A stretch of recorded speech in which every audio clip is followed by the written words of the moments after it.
Shawn Michaels a bâti une carrière légendaire sur des performances spectaculaires. Mais derrière le rideau, son nom a fait couler autant d'encre. Pendant des années, ses collègues catcheurs l'ont critiqué pour sa politique en coulisses, ses conflits d'ego et ses querelles personnelles qui ont laissé des cicatrices durables. Voici ce qu'ils ont réellement dit à propos du Heartbreak Kid. Personne n'a eu de mots plus durs pour Shawn Michaels que Bret the Hitman Hart. Leur querelle n'était pas seulement pour le spectacle, elle était profondément personnelle, et la tension derrière le rideau était encore plus forte que sur le ring. Le Montréal Screwjob au Survivor Series 1997 reste le moment le plus marquant. C'est le soir où Bret Hart, à deux doigts de quitter la WCW, s'est fait doubler en temps réel par Vince McMahon et Shawn Michaels, qui ont changé l'issue du match sans le lui dire. L'arbitre Earl Hebner a demandé la cloche, alors que Bret était enfermé dans un sharpshooter auquel il ne s'est jamais soumis. Les retombées ont remodelé l'industrie, en introduisant le personnage de Monsieur McMahon, en donnant le coup d'envoi de l'Attitude Era, et en donnant un nouveau ton aux lignes floues entre la fiction et les conflits de la vie réelle dans le monde du catch. C'est la trahison dont tout le monde se souvient. Shawn et Vince McMahon ont conspiré dans une décision préméditée pour retirer le championnat de la WWE à Bret sans le lui dire, mettant fin à sa carrière à la WWE devant une foule stupéfaite et un Hitman encore plus stupéfait. Mais ce n'était que le point de rupture. Cette affaire couvait depuis longtemps avant Montréal. Dans son autobiographie, Bret ne s'est pas retenu. Il a décrit des années de tension croissante entre lui et Shawn dans les coulisses, allant des coups de gueule dans les promos qui dépassèrent les bornes à un manque de confiance générale dans les coulisses. Bret avait l'impression que Shawn était protégé par la direction, surtout lorsqu'il se comportait mal, alors qu'on attendait de lui qu'il soit le leader des vestiaires. Ce déséquilibre, selon Bret, a créé une atmosphère toxique bien avant les Survivor Series. Il a écrit que pendant les jours les plus sombres de Shawn dans les années 90, il était presque universellement détesté dans les coulisses. Et après le Screwjob, Bret dit que Shawn a ajouté l'insulte à la blessure en refusant de montrer de vrais remords, jubilant quand Bret ne pouvait pas répondre. Des décennies plus tard, Bret ne s'est toujours pas adouci. Dans une interview accordée à The Ringer en 2022, il a reproché à Vince et Shawn de continuer à déformer l'histoire. L'interview a de nouveau suscité la polémique parmi les fans de catch. Certains ont félicité Bret pour avoir tenu bon après toutes ces années, tandis que d'autres ont estimé qu'il devrait laisser tomber. Quelques catcheurs actuels ont même commenté sur les médias sociaux, relançant le débat sur la loyauté, le professionnalisme et la mesure dans laquelle la culture de la WWE avait réellement changé. Selon Bret, ils ont essayé de faire croire qu'il n'était pas professionnel parce qu'il ne voulait pas perdre. Mais pour reprendre ses mots, je n'ai jamais refusé de perdre contre qui que ce soit. Cela n'a jamais eu d'importance pour moi. Cela n'a plus d'importance pour moi aujourd'hui. Je n'ai jamais refusé. Cette tentative de déformation de l'histoire est la partie qui blesse Bret. Il n'essayait pas de faire de la politique. Il voulait juste de l'honnêteté. Et après tout ce qu'il a donné à l'entreprise, il a eu l'impression d'avoir été poignardé dans le dos. Lors d'une interview en août 2024, Bret a été encore plus brutal. Jim Ross, qui se trouvait dans les coulisses au moment du Screwjob, a déclaré plus tard dans un podcast que vous pourriez couper la tension dans le vestiaire avec un couteau et que la colère de Bret était justifiée. Il a décrit la trahison comme l'un des moments les moins professionnels dont il ait été témoin au cours de sa carrière. Ce point de vue, venant de quelqu'un qui a tout vu, fait écho à la frustration persistante de Bret des décennies plus tard. Il a déclaré que le Screwjob était le produit de menteurs, de tricheurs et de traîtres, et a cité des noms: Shawn, Triple H, Vince. Il a admis qu'il aurait aimé pouvoir les mettre tous KO. « Je n'ai aucun regret », a-t-il déclaré. Et vous le croyez. Mais voici le clou du spectacle. En mai 2025, la WWE a réuni Bret et Shawn pour une séance de questions-réponses. Une de ces séances du style « enterrons la hache de guerre ». Ils ont tous deux reconnu que leur relation était basée sur la méfiance, faisant même référence à leur infâme confrontation à Raw en mai 1997, également connue sous le nom de The Sunny Days. Il s'agissait d'une tentative d'apaisement, du moins pour les caméras. Les réactions des fans ont été mitigées. Certains y ont vu une réconciliation attendue depuis longtemps, tandis que d'autres y ont vu une opération de relations publiques. Les forums en ligne et les médias sociaux se sont enflammés. De nombreux fans de longue date soulignant à quel point la séquence semblait monter et mise en scène. La tension sous-jacente, selon eux, était encore évidente dans le langage corporel des deux hommes. Mais même après toutes les excuses, les poignées de main et les documentaires soigneusement montés par la WWE, on peut encore la sentir. Pour Bret, il ne s'agissait pas seulement d'un titre, c'était une question de respect. Et à ses yeux, Shawn Michaels ne l'a jamais donné. Parlons maintenant de l'une des histoires les plus personnelles et les plus amères impliquant Shawn Michaels, celle de Dax Harwood et Cash Wheeler, mieux connus sous le nom de FTR. Dax n'a jamais caché sa loyauté dans le grand débat Bret vs Shawn. Il a grandi en tant que fan inconditionnel de Bret Hart. La philosophie de Bret a façonné la façon dont Dax catch, sa façon de penser, tout le reste. Alors oui, cette dynamique aurait déjà pu rendre les choses difficiles lorsqu'il s'agissait de traiter avec Shawn. Mais la véritable tension a commencé à Rio 64 cm 2018. À l'époque, FTR sortait d'une série brutale de blessures. Cash s'est cassé la mâchoire à la suite d'un GTS de Kenta. 2 semaines plus tard, Dax s'est déchiré le biceps. Il a décrit cette période comme un point bas, un moment où il a sérieusement envisagé d'abandonner la catch. Lorsqu'ils sont revenus à la télévision, comment ont-ils été programmés?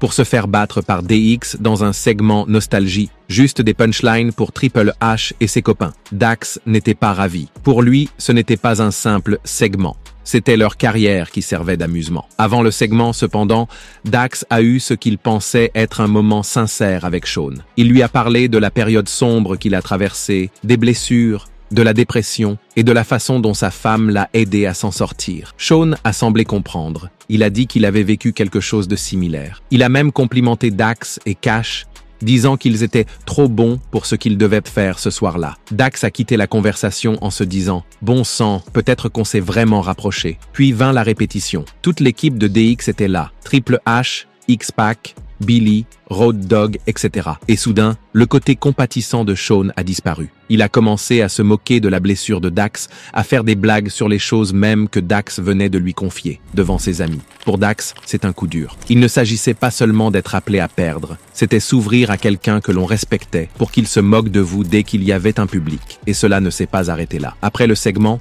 une seule personne de DX est venue les remercier, X-Pac. Tous les autres, selon Dax, ont agi comme si FTR n'avait aucune importance, comme s'ils n'étaient que des accessoires. Des années plus tard, en 2022, Dax en a parlé publiquement. Il a dit qu'il espérait toujours s'asseoir un jour avec Shawn et lui demander « Pourquoi ? Pourquoi avoir dit ces mots gentils en privé pour ensuite se moquer de lui devant les autres ?» Road Dogg a répondu plus tard sur son podcast en disant que Dax avait pris les choses trop à cœur. Il a déclaré « Les gens sont des gens. Le monde ne tourne pas autour de toi. » Il a affirmé que personne n'avait l'intention de faire du mal. C'était juste la façon dont les choses s'étaient déroulées. Mais pour Dax, ce n'était pas une question de segment. Il s'agissait de confiance, de respect et du sentiment d'être la risée d'une salle remplie de gars que l'on admire depuis toujours. Parlons maintenant du Rock et de Shawn Michaels, 2 des plus grands noms de l'histoire de la WWE qui, pour une raison ou une autre, n'ont jamais partagé un match en tête-à-tête. Et ce n'était pas qu'un hasard de calendrier, c'était personnel. En décembre 1999, The Rock s'est entretenu avec Wade Keller et lui a clairement fait comprendre qu'il n'était pas vraiment fan du Heartbreak Kid. Lorsqu'on lui a demandé si Shawn l'avait déjà aidé, The Rock n'a pas mâché ses mots. « Il ne m'a pas aidé. Je n'ai jamais cherché son aide. Je n'ai vraiment rien à dire sur Shawn. » Traduction, merci, mais non merci. Keller a insisté un peu plus, demandant si cela signifiait que Rock ne pouvait pas dire quelque chose de gentil. Le Rock, toujours aussi diplomate, a répondu « Il a été cordial avec moi comme je l'ai été avec lui, mais je ne le connais pas assez pour parler de lui.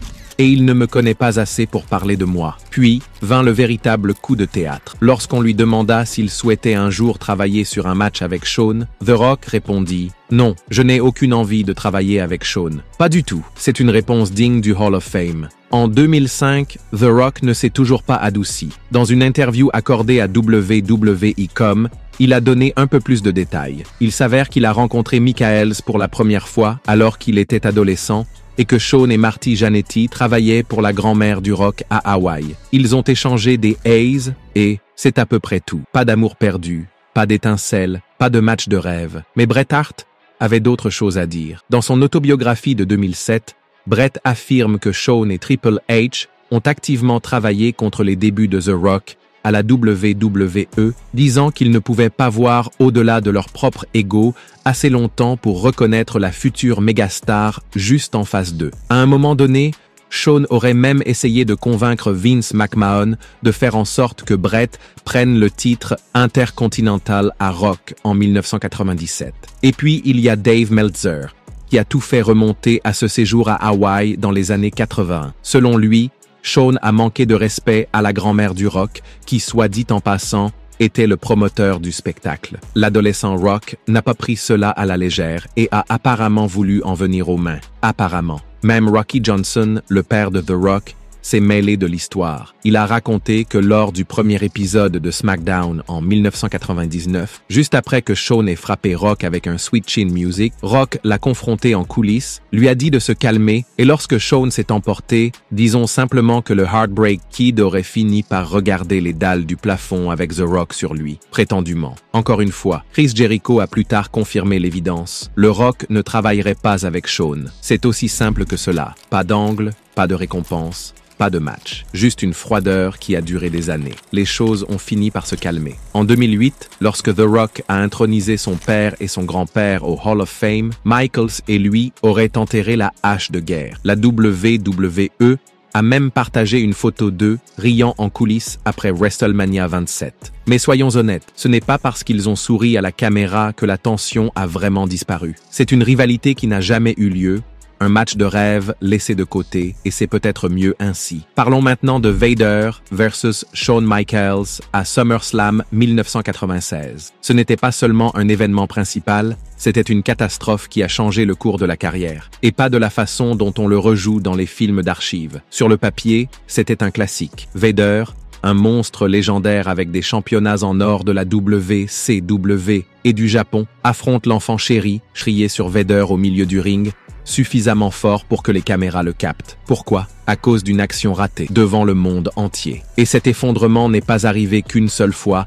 il est devenu l'histoire de la WWE. Après avoir quitté la WWE en 1998, Vader s'est ouvert dans sa toute première interview, confirmant ce que les fans soupçonnaient. Ce moment a tout changé. De son point de vue, l'explosion de Shawn sur le ring ne l'a pas seulement embarrassé, elle a fait dérailler ce qui aurait pu être une grande carrière. Et Vader n'était pas le seul à le voir ainsi. Jim Ross, qui était au cœur de l'action à l'époque, ne s'est pas retenu. Selon JR, Shawn avait le feu vert pour perdre son sang-froid parce que Vince McMahon était toujours dans son coin. Ross l'a dit sans embâge, Shawn a expliqué à Vince pourquoi il ne voulait pas travailler avec Léon. C'est ainsi que la promotion de Vader est tombée à l'eau. JR a même félicité Vader d'avoir essayé, d'avoir perdu du poids, de s'être engagé dans le rôle, d'avoir travaillé dur sur la route. Mais rien de tout cela n'a eu d'importance une fois que Shawn a tiré la prise. Et puis, il y a la partie sur les habitudes de lavage de Vador. D'après JR, il a dû imaginer que vous soyez à un match de l'événement principal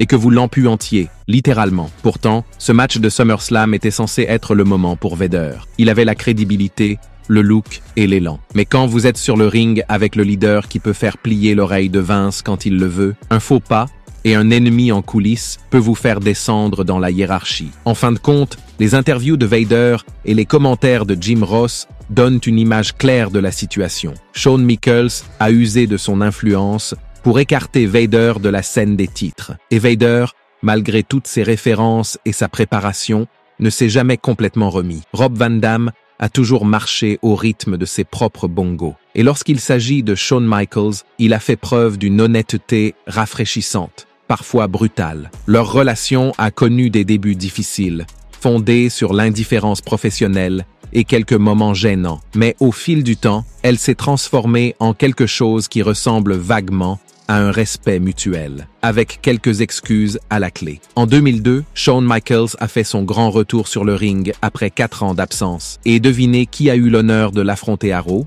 RVD. Mais pour lui, ce n'était pas vraiment un honneur. Sur son podcast, Van Damme a rappelé que la WWE traitait le match comme une paire de rêves. Stephanie McMahon lui a même demandé « Est-ce un match de rêve pour toi ?» Sa réponse? En gros, « Je ne suis pas un fanboy. Je suis un compétiteur. Si le match est nul, c'est de sa faute. C'est lui qui a un mauvais dos. » Avec le recul, RVD admet que cela lui a semblé un peu irrespectueux. Ce qui, oui, l'était un peu. Mais en vrai, RVD, il n'était pas malveillant. Il était juste vrai. Il se voyait comme un top, pas comme un gamin faisant la queue pour obtenir un autographe de Shawn. Et puis il y a l'impression. Des années plus tard, RVD s'est moqué de l'œil paresseux de Shawn, une blessure que Michaels s'est infligée en 2004 à la suite d'un coup au visage. RVD, étant RVD, en a fait un sketch. Cela a fait rire, a fait le tour du web, et il n'en a pas fait grand cas à l'époque. Mais le karma a un sacré sens de l'humour. Dans son documentaire Headstrong, RVD révèle qu'il a souffert plus tard d'un traumatisme crânien qui lui a causé une double vision pendant 2 ans. IRM, scanner, thérapie visuelle, tout y est passé. Soudain, se moquer de l'œil de quelqu'un n'était plus aussi drôle. Il admet aujourd'hui « Oui, j'ai été un con ». Depuis, il s'est excusé en personne auprès de Shawn. Et aujourd'hui, il refuse les demandes d'imitation. Ce chapitre est clos. Quant à l'histoire du Shawn Michaels, était un cauchemar en coulisses. RVD dit qu'il n'a jamais vu cette version. À l'époque où ils ont travaillé ensemble, Shawn n'était plus le type qui cassait les écrans de télévision et se battait en coulisses. Il s'était assagi. Et RVD lui reconnaît le mérite de cette évolution. Alors oui, leur relation a commencé par un haussement d'épaule, a connu un creux étrange avec une impression d'œil paresseux, mais s'est terminé sur une note respectueuse. Il n'y a que dans le catch que cela peut être considéré comme normal. Shane Douglas est l'un de ces gars qui ne se lasse jamais de vous dire exactement ce qu'il ressent, surtout quand il s'agit de Shawn Michaels. La plupart des fans connaissent Douglas comme The Franchise de l'ECW, mais il a également connu une période difficile à la WWE au milieu des années 90 sous le nom de Dean Douglas. Et s'il y a une chose qu'il a gardée pendant toutes ces années, c'est son mépris total pour le Heartbreak Kid.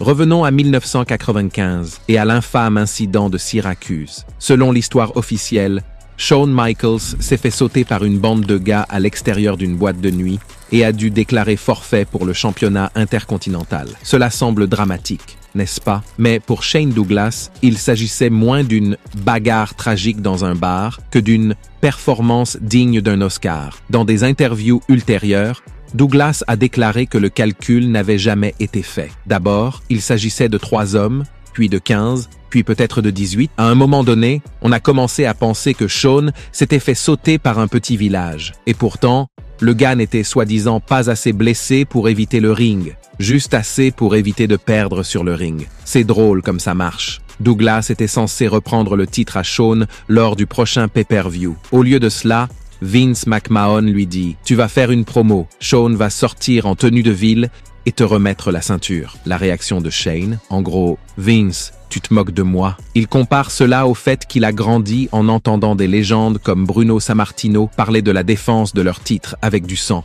de la sueur et des os brisés. Pendant ce temps, Shawn a mal à la tête et donne sa ceinture comme s'il rendait une location. Douglas pensait que les fans ne s'y tromperaient pas et, pire encore, qu'ils ne s'en soucieraient pas. Il a même proposé un meilleur angle d'attaque, le laisser attaquer un Shawn battu, obtenir une vraie chaleur et construire un vrai match plus tard. Mais non, Shawn a laissé tomber la ceinture et Douglas s'est retrouvé avec le titre intercontinental froid et sans vie, comme s'il s'agissait d'un prix de consolation. Et puis, il y a le drame en coulisses. Selon Douglas, Michaels était tout aboiement et pas de morsure. Il parlait durement dans les vestiaires, puis se retirait dès que les choses devenaient réelles. Douglas prétend que Shawn a menacé une fois de l'embarrasser à la télévision. Mais quand Douglas a dit aux gens qu'il étirerait Michaels s'il essayait, Shawn s'est commodément retiré du match à cause d'une rechute de sa commotion cérébrale. Un timing classique. En 2023, Douglas n'a toujours pas lâché prise. Sur son podcast, il a carrément dit que Shawn avait simulé les blessures de Syracuse. Pour lui, ce n'était que de la fumée, des miroirs et de la politique. Quelque chose qui, selon lui, a défini la carrière de Michaels derrière le rideau. Pour être honnête, Douglas a toujours admis que Shawn était un talent phénoménal sur le ring. Mais quand il s'agit de l'homme lui-même, c'est là que le train du respect s'arrête, s'écrase et explose en flammes. Si vous vous demandez pourquoi Shane Douglas n'envoie pas de carte de Noël à Shawn Michaels, ce n'est pas seulement de l'amertume, il s'agit de décennies de ce qu'il considère comme de l'imposture, de la manipulation et d'un très mauvais transfert de titre. Jim Cornette n'est jamais à court d'opinion, et quand il s'agit de Shawn Michaels, il les décharge depuis des décennies. Selon les jours, Cornette le qualifie de génie du ring, de cauchemar des vestiaires, ou, s'il est vraiment en train de rouler, de connard incirconcis. Et non, ce n'est pas une paraphrase. Dans une interview accordée à Inside the Ropes en 2023, Cornette ne s'est pas retenu. Parlant de l'infâme Curtain Call de 1996, il a traité Michaels de primadonna, d'abruti avec à peu près tout le monde, y compris son propre entraîneur, José Lothario, et a ajouté « Je ne pense pas qu'un léopard change ses tâches à ce point. » Surtout quand le léopard était un connard incirconcis au départ. Vintage Cornette. Il a également mis Michaels dans le même sac que le reste du clique, qualifiant le Curtain Call de chier sur la table du salon de Ving. Vous savez que c'est sérieux quand Cornette devient poétique. Sur son podcast en 2017, Cornette a raconté une histoire d'un match tag impliquant lui-même, Vader et un super kick de Shawn. Il a dit que ce n'était pas raide, pas de patate, mais a admis qu'il avait peut-être oublié un spot ou agacé Shawn d'une manière ou d'une autre. Puis il s'est interrompu,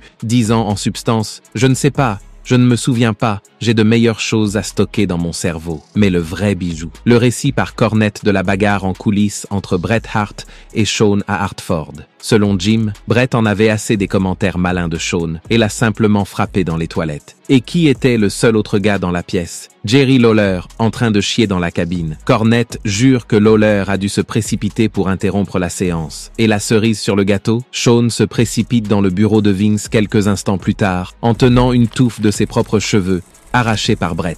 Cornette, impassible, a dit que cela ressemblait à un petit écureuil. En 2020, Cornette s'est demandé comment Shawn se serait débrouillé à la WCW pendant les Monday Night Wars. Son verdict, peut-être quelques grands matchs avec ses copains, mais pas de véritable succès. Il l'aurait laissé être victime de ses propres problèmes et il se serait foutu en l'air, a-t-il dit, puisque Vince n'aurait pas été là pour le surveiller. Cornette déteste-t-il Shawn Michaels? Il répond que non. Du moins, pas comme il déteste Vince Russo ou Donald Trump. Mais il qualifie toujours Shawn de « foutu prima donna agaçante », qui était méchant avec tous mes amis dans les années 90 et qui s'est découvert une religion. Ce que Cornette, athée notoire, trouve peu convaincant. Sa philosophie. Si vous étiez un tel connard avant, vous serez probablement toujours un connard. Pourtant, il ne souhaite pas de mal à Michaels, pas de falaise, ni de camion à pain. Juste un soupçon persistant que l'acte de renaissance n'efface pas des décennies de mauvais comportements. Même en 2023, Cornette tirait encore des coups de feu, se moquant de la politique de Shawn lors de l'infâme incident du titre européen de British Bulldog, l'appelant « le petit con », qui avait toujours un problème sur lequel Vince cédait. Quel est le verdict final de Cornette? Michaels était un athlète phénoménal, cela ne fait aucun doute. Mais derrière le rideau, il était politique, égoïste et chaotique. Et si Cornette n'est plus rancunier comme il l'était, il n'est pas non plus en train de distribuer des câlins et des pardons. Et vous, que pensez-vous de Shawn Michaels? Faites-nous part de vos impressions dans la section des commentaires. Et avant de partir, n'oubliez pas d'aimer cette vidéo et de vous abonner à Ring Rivals pour ne pas manquer les prochaines.